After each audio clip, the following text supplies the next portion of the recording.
With two fresh Senate election victories clearing the way for a Democrat-controlled Congress, Morgan Stanley economists expect a substantial fiscal expansion that should include as much as $1 trillion in additional COVID-19 relief on top of the massive $3.5 trillion already authorized, laying the groundwork for a full economic recovery by the fourth quarter, but that big spending could spell inflationary trouble down the line.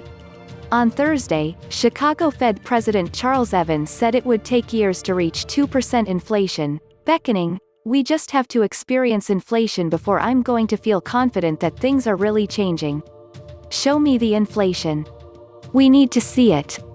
Meanwhile, his Richmond-based counterpart, Fed President Tom Barkin, said hours before that the Democrats' narrow margins in the House and Senate should mean continued support for the least fortunate, but more aggressive legislation will likely face real constraints, and that the spike in government spending is largely behind us. Echoing concerns among experts worried inflation could trigger another recession, the World Bank warned Tuesday that the debt load governments like the U.S. are taking on to fund sweeping stimulus measures could stall economic growth for years to come. The bank urged nations to reinvest assets in order to become less dependent on debt, but in the meantime, the COVID-19 pandemic continues to rage on, exacerbating lower-income communities to a greater extent.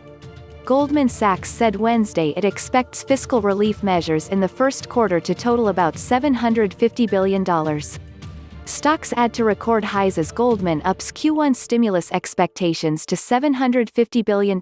Forbes, World Bank warns stimulus spending and dangerous debt crisis could trigger recession and wipe out a decade of income gains. Forbes.